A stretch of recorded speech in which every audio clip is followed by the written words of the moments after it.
नमस्कार. फक्त योजना या YouTube चॅनलवर मी ओंकार संपूर्ण महाराष्ट्रातील जे पालक आहेत, ज्यांनी आपल्या पाल्याचा आर-टी अंतर्गत फॉर्म भरलेला आहे, यांना प्रॉपर माहिती आपल्या चॅनलवरती दिली जाते. तर सगळ्यात महत्त्वाची बाब म्हणजेच आर-टी प्रवेश प्रक्रियेअंतर्गत पहिल्या यादीमधील जे पालक आहेत, ज्यांच्या पाल्यांचं नाव निवड यादीमध्ये आलेलं आहे, तर अशांसाठी 20 तारखेपर्यंत कागदपत्र पडताळणीसाठी मुदत देण्यात आलेली आहे. पण आत्ताच्या घडीला पोर्टलवरती ही यादी पाहता 1,10,000 पेक्षा जास्त जागा आर-टी अंतर्गतच्या निवड यादीमध्ये आहेत.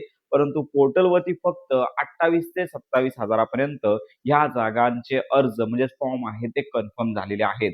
म्हणजेच साधारणतः 70 ते 80,000 च्या आसपास अजून पोर्टलवरती कागदपत्र पडताळणी अपडेट होणं बाकी आहे. मग अनेक पालकांचा प्रश्न आहे, की एवढ्या प्रमाणावरती अर्ज रिजेक्ट झाले आहेत का? तर पोर्टलवरती ही जी आकडेवारी आहे, तर या आकडेवारीने पाहता वेटिंग लिस्टमधील जी विद्यार्थी आहेत, ज्यांची नावं आहेत, त्यांना जास्तीत जास्त प्रवेश मिळणार का? असा देखील प्रश्न निर्माण होत आहे. तर या संदर्भात सगळ्याच पालकांना आपण प्रॉपर माहिती देत आहोत. सोशल मीडियावरती देखील अनेक या संदर्भात माहिती दिली जात आहे. तर यामध्ये सगळ्यात महत्त्वाची बाब म्हणजेच आर-टी अंतर्गत आपण सांगतच होतो, की कागदपत्र पडताळणीची प्रक्रिया अतिशय संथ गतीने चालली आहे आणि याच्यामध्ये देखील काही जे अधिकारी आहेत, यांनाच निकषांमध्ये प्रश्नचिन्ह निर्माण झालेलं आहे. त्यामुळे आज पालकांचे अर्ज घेतले तर पुढील काही दिवसांनी या. आम्ही याच्या संदर्भात कन्फर्मेशन देतो किंवा याच्यानंतर पुढील आठवड्यामध्ये या. अशा प्रकारची 20 तारीख अनेक पालकांना सोमवारची देण्यात आलेली आहे. काही जिल्ह्यांमध्ये शनिवार, रविवार सुट्टीचा असेल तरी देखील कागदपत्र पडताळणी चालू आहे. पण सध्या लक्षात घ्या, की पोर्टलवरती केवळ 28 ते 27,000 विद्यार्थ्यांची नावं कन्फर्म झालेली आहेत. मोठ्या प्रमाणावरती 80 ते 70,000 एवढ्या प्रमाणावरती अर्ज अजून कन्फर्म होणे बाकी आहे. म्हणजे हे अर्ज अपात्र झाले आहेत का? तर मुळीच नाहीये. केवळ शासनाच्या दिरंगाईमुळे म्हणजेच लक्षात घ्या, की कागदपत्र पडताळणीसाठी उशीर लागत असल्यामुळे एवढे अर्ज अजून व्हेरिफाय होणे बाकी आहे. तर याच्यामध्ये एक मात्र महत्त्वाची बाब आहे. काहीशा प्रमाणावरती पालकांनी चुकीचे डॉक्युमेंट दिलेले आहेत. त्यानंतर फॉर्ममध्ये चुकीची माहिती भरलेली आहे. कागदपत्रे आणि फॉर्ममध्ये डेटा मिसमॅच असेल, तर याच्यामुळे देखील काही पालकांचे अर्ज आहेत ते रद्द होत आहेत.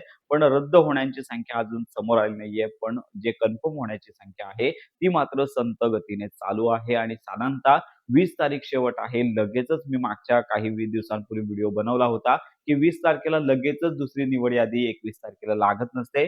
पुन्हा पालकांचा विचार करून साधारणतः 5 ते 6 दिवसांपर्यंत अजून लक्षात घ्या, की कागदपत्र पडताळणीसाठी ज्यांची पहिल्या निवड यादीमध्ये नावं आलेली आहेत, तर यांना ही संधी मिळू शकते. तर ही महत्त्वाची बाब आहे. आता 20 तारखेनंतर एका वर्तमानपत्रामध्ये बातमी आलेलीच आहे. आपल्यापर्यंत ती पोहोचलेली आहे. साधारणतः त्याच्यामध्ये 30 एप्रिलपर्यंत मुदतवाढ देण्यात आलेली आहे. पण पोर्टलवरती अजून 20 तारीखच पाहायला मिळत आहे. पण आपल्या माहितीनुसार याच्यामध्ये 100% पालकांना ज्यांची निवड पहिल्या यादीमध्ये झालेली आहे, तर यांना कागदपत्र पडताळणीसाठी मिळणार आहे. तर ही अपडेट आहे. उद्या ही अपडेट पोर्टलवरती देखील येईल आणि लक्षात घ्या, की पोर्टलवरती जी विद्यार्थी कन्फर्मेशनची संख्या आहे ती कमी आहे. याचा अर्थ नाहीये, की सगळ्याच 80 ते 70,000 पर्यंत अर्ज रिजेक्ट झालेले नाहीये. तर त्यांचे देखील अर्ज पुढील काही दिवसांमध्ये व्हेरिफाय होणार आहेत. केवळ हळू-हळू ही प्रोसेस चालू असल्यामुळे कमी प्रमाणावरती अर्ज आतापर्यंत कन्फर्म झालेले आहेत. त्यामुळे ज्या पालकांनी आपले जे फॉर्म आहेत किंवा कागदपत्र ज्यांची निवड यादीमध्ये निवड झालेली आहे, ज्यांनी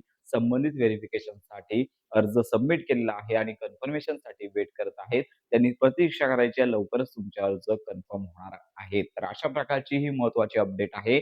वेटिंग लिस्टमधील ज्या पालकांच्या पाल्यांची नावं आहेत, त्यांनी थोडी प्रतीक्षा करायची आहे. काहीशा प्रमाणावरती अर्ज देखील रिजेक्ट होत आहेत. यांची कारणं आपल्यासमोर येत आहेत. आपण देखील या संदर्भात प्रॉपर माहिती देणार आहोत. त्यामुळे सर्व पालकांना एकच विनंती, की ज्यांची निवड झालेली आहे, त्यांनी कागदपत्र प्रॉपर सबमिट करा. जेणेकरून तुम्हाला कन्फर्मेशनमध्ये, व्हेरिफिकेशनमध्ये कोणताच प्रॉब्लेम येणार नाहीये. साधारणतः पहिल्या निवड यादीतील व्हेरिफिकेशनसाठी मुदतवाढ उद्या मिळेल. ही आपल्याला पोर्टलवरती देखील अपडेट होईल. तर ती किती मुदतवाढ होते या संदर्भात आपण ज्यावेळी तारखा येतील त्यावेळीच अपडेट देणार आहोत. तर अशा प्रकारची आताची ही आर-टी प्रवेश प्रक्रियेसंदर्भातली ही अपडेट आहे. तर अनेक अर्ज रद्द होत आहेत, रिजेक्ट होत आहेत, परंतु यांची आकडेवारी समोर आली नाहीये. आपण माहिती घेतच आहोत.